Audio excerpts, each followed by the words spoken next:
Jadi bila saya pegang Allah Ta'ala yang jadikan. Jadi kenapa saya nak kena apa ni di dakwah pula? Betul tak? Dan ni Nabi-Nabi diutuskan tak? Dia terang tak benda tak boleh. Terang. Tapi memang Allah Ta'ala yang buat. Jadi kami tak boleh nak buat apa-apa. Dia tak jawab apa ni? Dia nak buat apa? Kamu tahu tak? Kalau kamu kata kamu pegang tangan tadi benda yang haram. Dia haram ni bila buat. Dosa. Sebelum buat tu haram. Sebelum buat tak haram. Jadi kamu dah buat ke tak buat lagi? Kamu dah buat baru dikira hukum. Kalau dia fikir dalam kepala, pegang tangan. Ataupun dia bayang dalam kepala. Pegang. Dia bayang tapi tak ada apa pun. Pegang tangan ada orang, pegang tangan ada orang. Tapi dia tak ada apa. Dosa tak? Tak pegang lagi pun. Ya. Dan dia tak ada lah khayal benda yang pelik-pelik. Cuma dia duk bayang. Bayang pegang. Tapi dia lihat buat kita. Ya. Jadi adakah dosa apa yang dia sebut? Tak dosa apa? Sebab tak pegang dia, pegang pun dosa. Ya. Ukur tu bila dah kena pegang benda sebut baru dikira dosa. Boleh. Dan kalau kata dah dakik, yang maksud dia masuk dalam fikir sampai ke dalam dah ni sampai mata naik ke atas. Ni mau kan. Tu yang diharam tu. Baik. Macam ada orang kalau kata dia duk jumpa lelaki perempuan ni, temu lelaki perempuan dan sebagainya. Apa ni? Bila orang jumpa tanya ni kenapa jumpa lelaki perempuan? Allah Taala dah tentukan dah kami jumpa lelaki perempuan. Ni perbuatan semua perbuatan Allah Taala. Kita nak buat apa? Tajam tu kata tajam. Tajam tu ya. Kenapa Ustaz tajam? Ni pun perbuatan Allah. Ni sudah kita faham. Jadi pandai itu ya orang ni pandai cakap, pandai menyembah. Boleh faham? Atau dipanggil apa? Wahdaniyatul af'al. Wahdaniyatul af'al tadi betul?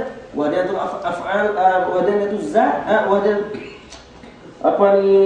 Kam muttasil fil af'al. Yang tu boleh tak? Kam muttasil? Kam muttasil boleh. Kam munfasil yang tak boleh pada af'al. Boleh tak? Jadi ada berapa? 5 kam. Kam muttasil, kam munfasil pada zat. Kam muttasil, kam munfasil pada sifat. Dan kam muttasil sahaja, kam munfasil sahaja pada af'al. Dia tu dia. Boleh tak? Jadi kita baca sikit kita baca. Baca ta'liyah tang sifatun aliyah. Sebab dia akan masuk ni af'alul ibad. Lepas dia akan masuk af'alul ibad. Jadi minggu depan kita akan bincang af'alul ibad lebih panjang sikit berkenaan af'alul ibad ni. Kita akan tahu tentang mana perbuatan hamba, macam mana dikira sebagai perbuatan hamba tersebut, kasbun tu macam mana sebagainya. Baik. Jadi apa ni Allah SWT taqalubun lil ghairi wahdaniyah fi dzati aw sifatihi al-'aliyah. Allah Ta'ala berbeza dengan lain daripada Allah. Wahdaniyah bersifat dengan satu esa fi dzati pada zat aw sifatih ataupun sifat Allah Ta'ala al-'aliyah yang maha tinggi. Baik. Wal fi'li wat ta'thir laysa illa lil wahidil qahhar jalla wa 'ala. Wal fi'li fat ta'thir. Wal fi'li ataf pada mana waw ni? Ataf pada wahdaniyah. Sifat lah, pada sifat. Atau pada sifat. Atau pada zat lah, atau pada zat. Fi zati, batu baca wal fi'li. Rasulullah kata apa? Fi zati aw sifatihi al-'aliyah wal fi'li. Ada juga fi'l. Perbuatan juga wahdaniyah. Allah Ta'ala yang menjadikan dengan ijad, yang menjadikan dengan daripada tiada kepada ada. Itu bagi Allah Ta'ala sahaja yang layak untuk perkara tersebut. Kita tak boleh. Kita tak boleh perkara itu. Dia faham tak? Fat-ta'thiru laysa illa ta'thir. Nampak tak saya sebut dah? Al-fi'li fat-ta'sir. Yang memberi kesan pada perkara tersebut. Memberi kesan dia pada maksudnya yang menjadikan, yang mengadakan perkara tadi pada tiada kepada ada, maka itu hanyalah daripada Allah Subhanahu wa ta'ala. Laisa illa, tidak lain tidak bukan, lil wahidil qahhar jalla wa 'ala. Hanya kepada Tuhan yang Maha Esa, yang Maha Perkasa, jalla wa 'ala, dan yang Maha jalla wa 'ala itu sifat dia Allah Ta'ala. Di mana? Jadi itu yang dibincangkan dalam fat-ta'thir laisa illa lil wahidil qahhar jalla wa 'ala. Dalam itu yang akan dibincangkan masalah af'al wa ibad, masalah ta'thir, masalah iktisab, kasbun, iktisab, apa beza kasbun dengan iktisab dan sebagainya. Nanti kita akan bincang. Dalam Quran kan sebut dia innallaha la yughayyiru ma biqaumin hatta yughayyiru ma bi anfusihim. Tak kena. Ayat kena.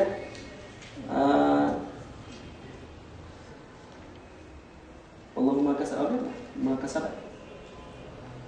Wa antum maktasabtum. Ya. Ada ayat mana sebelumnya kan? Wah, boleh? Laha ma kasabat. Nah, laha ma kasabat walakum ma kasabtum. Nampak tak? Ma kasabtum. Ataupun dalam ayat lain sebut ini. Dia sebut dengan kasbun. Kata kasbun kan? Dia tak sebut dengan lahum ma fa'ala. Sebab fi'il adalah daripada perbuatan. Kan dalam Quran sebut wallahu khalaqakum wa ma ta'malun. Kan jadi Allah Taala nak bezakan antara fi'il dengan kasbun, sangat berbeza. Dalam Quran juga disebut dalam ayat lain, Allahumma shalli ala sayyidina Muhammad. Di sini disebut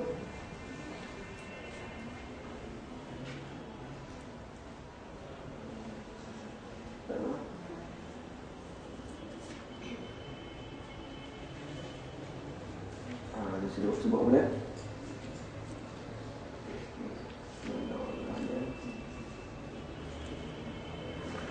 Ni. Arti ayat ni. Ada ayat ni, ayat Al-Baqarah. Laha ma kasabat wa 'alaiha maktasabat. Ada ayat tu kan? Laha ma kasabat wa 'alaiha maktasabat.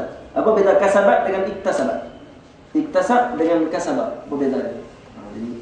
Jadi apa ni? Satu yang dibincangkan. Nanti kita akan bincang pada minggu depan insya-Allah. Jadi ada apa-apa nak ni? Soalan?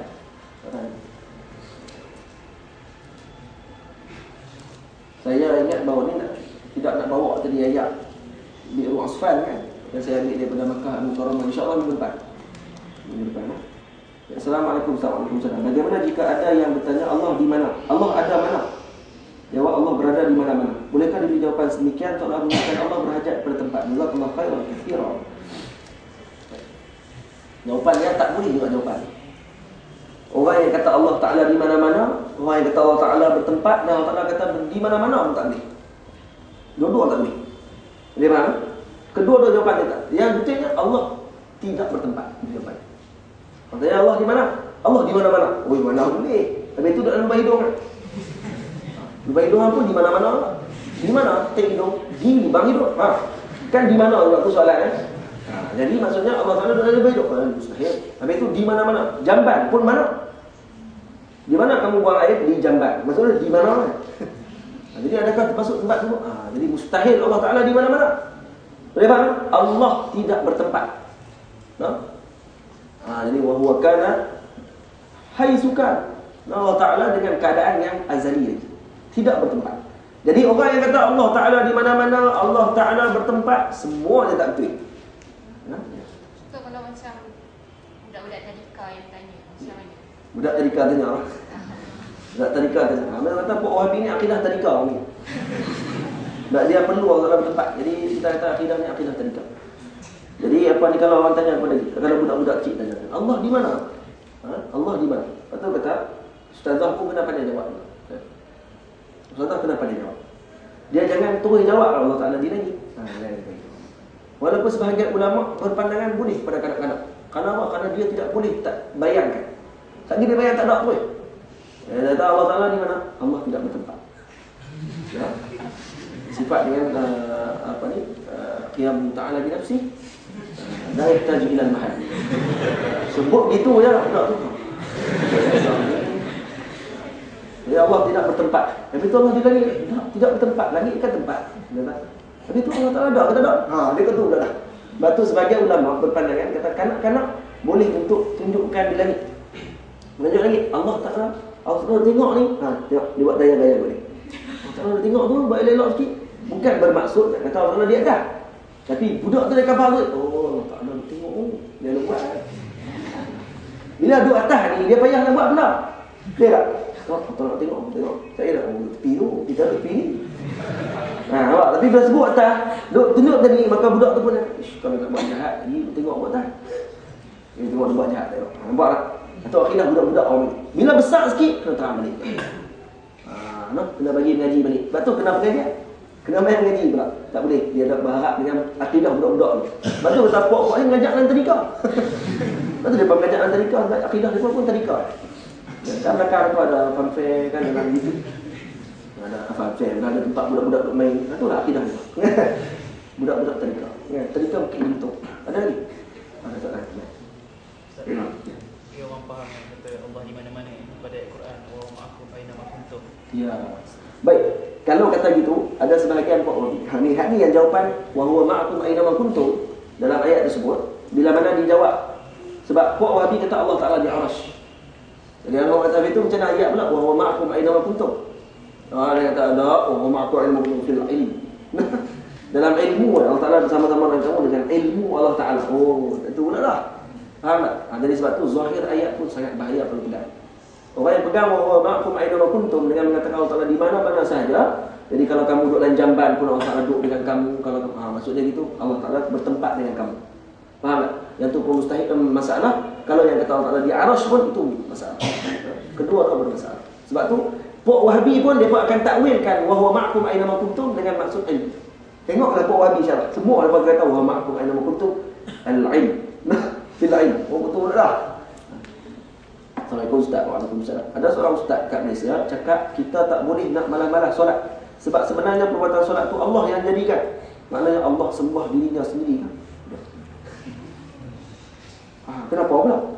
Kenapa pula Allah sembah dirinya sendiri? Orang yang buat perbuatan solat. Macam mana? Nak faham macam mana? Kita tak boleh solat, tak boleh malas-malas solat sebab sebenarnya perbuatan solat tu Allah yang jadikan. Ya betul, perbuatan solat tu Allah yang jadikan. Yang kasbun tu kita, usaha tu kita. Cuma perbuatan yang menjadikan perbuatan itu Allah Taala. Jadi adakah maknanya Allah sembah dirinya sendiri? Kenapa pula ni? Bagaimana Allah sembah dirinya sendiri? Habis Tuhan lah. Allah menjadikan perbuatan itu kepada kamu. No? Kamu dia sembah. Faham tak? Bukan Allah Ta'ala jadikan Allah sembah ke Allah. Ini jadi bila Allah Ta'ala jadikan kepada kamu, perbuatan itu jadi kepada kamu, kamu tu yang menyembah Allah.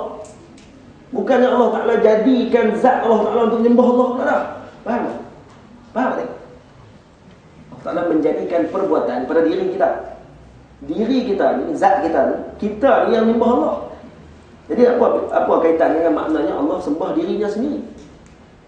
Tak ada masalah sembah dirinya sendiri sebab Allah menyembah dirinya sendiri. Maksudnya ada satu lagi diri Allah Ta'ala. Faham? Faham? Macam mana kata orang tu dia nak menyembah diri dia kalau tak ada satu lagi? Kalau ada satu lagi, itu bukan Allah kan? Saya menyembah diri saya sendiri. Dia menyembah diri saya sendiri. Duduk macam ni. Maksudnya Allah Ta'ala cipta solat tu bermaksud Allah Ta'ala berhajat pada orang sembah. Oh maksudnya gitu. Ni kan? Awak dah tulis bahajat tu. Ya apa ni? Orang panggil apa? Dia kata kalau kita nak ukur satu perkara, far'un an tasawwuri. Kita nak dengan tasawur masalah. Baik, jadi adakah Allah Ta'ala berhajat? Allah tidak berhajat pada perkara tersebut. Allah Ta'ala menjadikan perbuatan tadi bukan makna berhajat. Allah Ta'ala menjadikan alam. Adakah makna Allah Ta'ala berhajat? Kalau Allah Ta'ala tak jadikan sekalipun. Nah, adakah kita nak kata Allah Ta'ala berhajat sebab kita dijadikan Allah Ta'ala? Kalau kita tidak jadikan Allah Ta'ala, kira Allah Ta'ala masih berhajat? Tak, tetap Allah Ta'ala tidak berhajat. Nah, Allah Ta'ala dengan keadaan ni yang asal. Nah, tidak berhajat pada siapa-siapa. Allah Ta'ala jadikan. Kalau Allah Ta'ala berhajat kepada kita menyembah Allah, sudah tentu Allah akan jadikan semua orang Islam. Dan semua orang mesti sembahyang. Allah Ta'ala berhajat pada Allah. Sebab Allah tidak berhajat kata ada orang yang tak sembahyang. Tak sembahyang, bukan berhajat pun. Aku syarat kan? Tak ada heran apa. Hak yang kena heran dengan dia. Apa tak sembah aku? Nah? Cuma perbuatan tu Allah jadikan. Nah? Perbuatan tu Allah yang jadikan kepada siapa yang dia pilih untuk dia jadikan. Dan kadang orang tu tak tahu dia dipilih ataupun tidak, maka dia perlu usaha untuk jadi orang yang dipilih. Bagi kita tak tahu esok kita nak sembahyang tak ni. Maka kita kena usaha untuk jadi orang yang dipilih oleh Allah Ta'ala untuk Allah Ta'ala jadikan perbuatan tersebut. Faham? Kalau tidak kita tak tahu macam mana. Esok ni sembahyang tak? Serah pada Allah. Nah. Serah pada Allah. Memang kita serah pada semua, kita serah pada Allah tak. Yang tadi yang Ustaz cakap pasal apa? Kisah yang sahabat Nabi tanya pasal tengok Allah Ta'ala. Dia tengok jelas maksudnya dalam macam bulan kan. Ada orang cakap, anda pernah dengar orang cakap tengok dalam bahasa akhirat tadi bukan tengok dengan mata. Maksudnya tengok tu kita tak tahu tengok macam mana. Betul? Sebagai pandangan ni dipanggil ainul basirah. Dia ada ainul basar dengan ainul basirah. pandangan mata dengan apa ni orang panggil apa? Mata hati. Dia panggil mata hati. Tapi apa ni tidak juga menjadi masalah untuk melihat dengan mata. Tidak jadi masalah. Sebab apa? Sebab dalam Quran Allah Taala sebut bila mana Allah Taala sebut apa? Bab kenaan lihat dalam Quran. Ila rabbiha nadhirah. Nadhirah tu sebagai ulama kata nadhirah tu maksudnya pandangan mata hati. Bagaimana kata nadhirah tu pandangan mata. Nadhar. Ya. Ataupun satu ayat yang berkenaan Nabi Musa alaihissalam. Nabi Musa bila melihat dia Allah Taala suruh tengok kepada jabal. Unzur ila jabal kan. Rabbi arini anzur ilaik. Ya. Rabbi arini anzur ilaik. Bila ara maksudnya dengan mata. Rabbi arini anzur ilaik. Kemudian Allah Taala kata unzur ila jabal. Tengok kepada jabal. Kalau kamu mampu.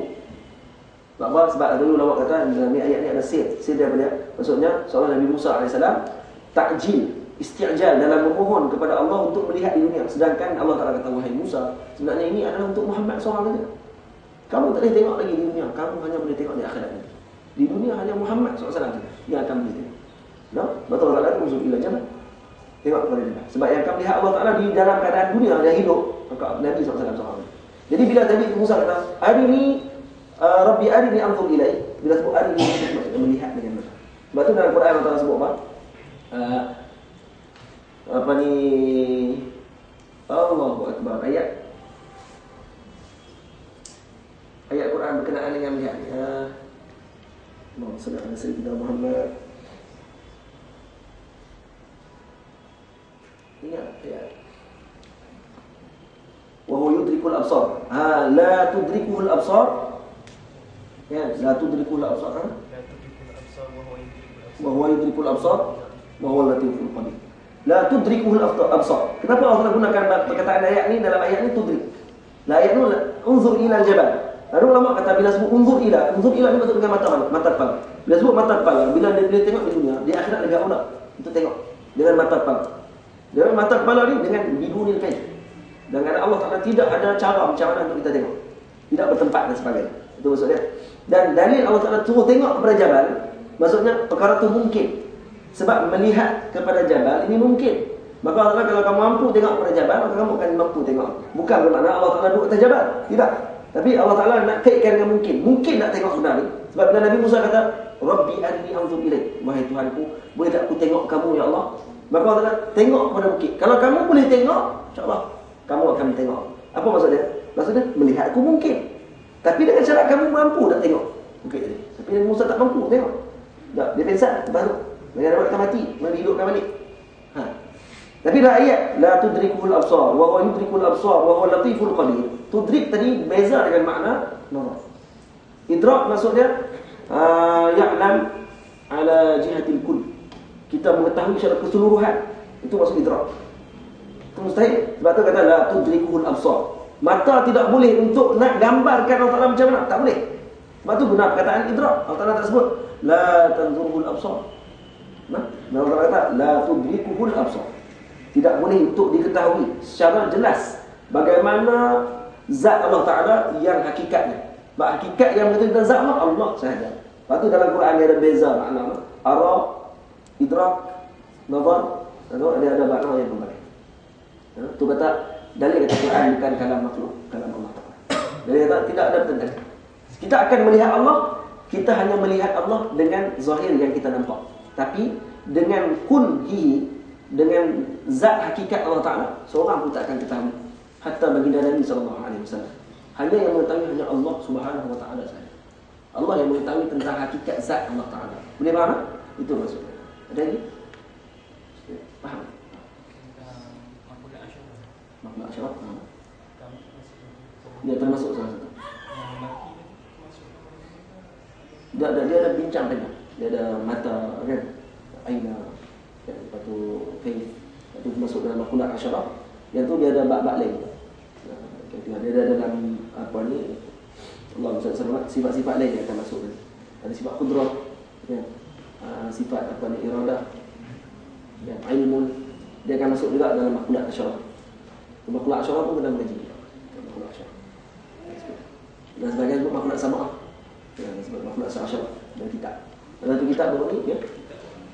Dalam tu kitab Imam Sibai makhluk asal. Syarah oleh Imam Sibai yang ditalqis balik oleh Syekh Said Fudah. Belakang ni. Makhluk As-Sibai. Makhluk Sibai ni belakang dekat Maktabah tepi jalan ni. Dan kita keluar ni ada kedai daging tepi tu.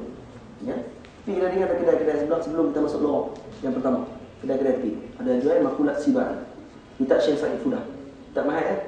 Dia mahal-mahal tapi kitab tu apa ni masya-Allah tabaraka. Dimudahkan bahasa dia balik oleh Syekh Said Fudah. Makhluk asyar. Kita orang sesuatu aina, kaifa, kam, semua kita terang. Boleh beli dan kita apa ni boleh buka kitab baca. Ada lagi? Selesai tak?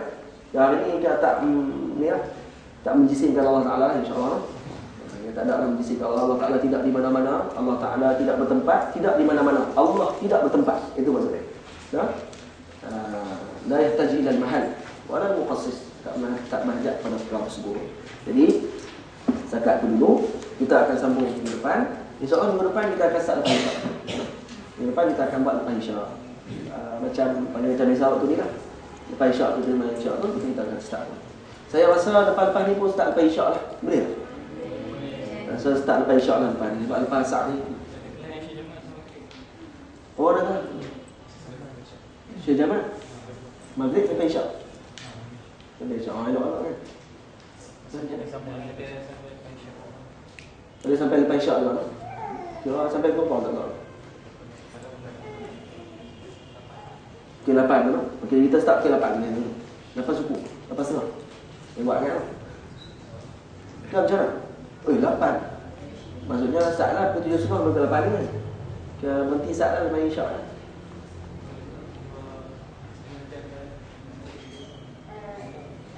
Contoh. Lepas tu nak buat macam mana? Lepas Asar tu lah. Macam mana? Kita tak tujuan. Lepas Asar kan lepas Isyak kita nak buat.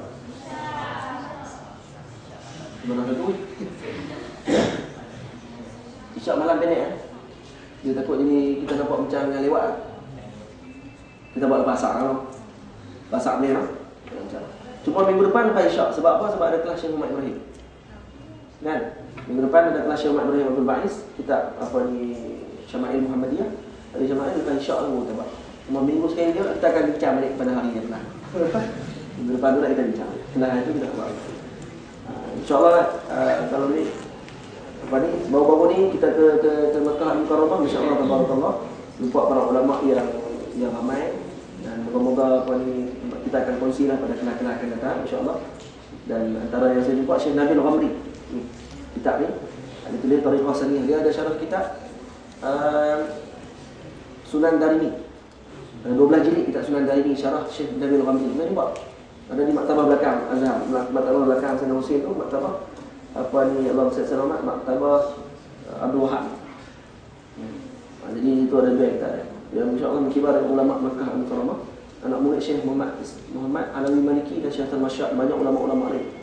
Hampir 20 orang guru. Dan kalau ada keizinan kepada Allah Taala kita cuba untuk panggil dan mai ke Mesir. Untuk buat daurah dengan kita akan dia ulama hadis, qurra. Dia juga pakar dalam 14 qiraat. Dia hebat dalam ilmu hadis dan juga fiqh syafi'i. Semua bidang boleh. 18 tahun dengan Syekh Muhammad Alawi Maliki, tidak pernah tinggal sembahyang subuh 18 tahun. Dengan Syekh Muhammad Alawi Al-Maliki. 18 tahun. Nah. Kita dengan Syekh Yusri ingat 2 hari pergi, 2 hari seminggu tak pergi. Tu panggil kita. Tadi nak buat 18 tahun dengan Syekh Yusri bohong. Ya. Saya dah 8 tahun dengan Syekh Yusri bohong. Kan 8 tahun tu mungkin dalam seminggu nanti. Ya. Kira balik seminggu ya. Banyak ada tak pergi. Jadi semoga kita ambil barakah. InsyaAllah minggu depan kita akan bawa ayat Telaga Asfan, Telaga tempat Nabi Buddha dan tu, dan kita apa ni? Kita akan bagi minum lah. Semua dekat minum. Kalau yang ikhwah ni pergi rumah tak apa. Tapi tak apa lah, kan ada jauh kita buat main ni. InsyaAllah. Ayat Telaga Razan kita buat main lah. Saya baru ni bila saya nak balik, saya tak mau balik ayat Telaga Asfan sebab takut tak lepas. Ayat Telaga tu takut tak lepas. Sebab apa? Sebab saya, anak saya dengan Zaujah ada 3 ayat kan. Boleh buat main tu boleh 30 liter kan. Seorang 10. Jadi biar tak boleh balik saya tak isyak. Tak nak balik kot yang Asfan ni. Dia nak kena tinggal lah kat Mekah. Malam tu saya mimpi. Malam mimpi minum air asfan, mana air asfan? Balik. Ambil lepas balik sampai sini. Tapi kalau abang minum memang rasa payah. Tapi dalam mimpi tu lah rasa mana. Tapi kalau insya-Allah moga-moga memang barakah ayat tersebut. Kerana apa? Kerana para ulama ni semuanya pakat-pakat pergi ke Telaga Aspan di dekat Makkah, lebih kurang 90 km daripada Makkah, di Wadi Uspan. Kalau kita mengaji dalam kitab sirah, Nabi terberhenti dekat Uspan ketika mana nak pergi ke Hudaibiyah. Kan berlaku perjanjian Hudaibiyah. Sampai di Uspan dia dapat berita kata dia halal, tak boleh masuk ke Makkah. Sampai di Uspan. Jadi di Uspan tu lah ayat Telaga Aspan semuanya masjid. Waktu tu. Jadi Nabi ludah dalam salah satu telaga tu. Telaga tu jadi ayat dia jadi tawar dan payah, boleh minum ayat.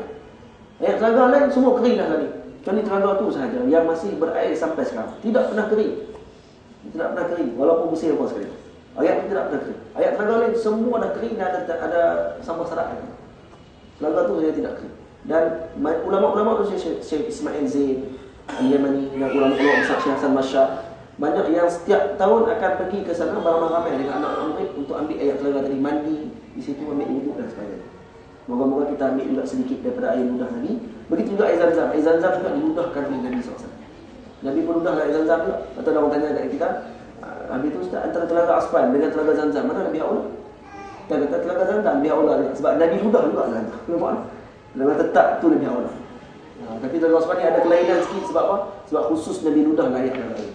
Mereka Wahabi, sahih kata-kata tu. Parang ni pun tak. Nak ada sahih, nak ada sahih. Atau ulama-ulama hadis semua yang pergi tu. Ulama hadis ke yang sahih ke ada tu.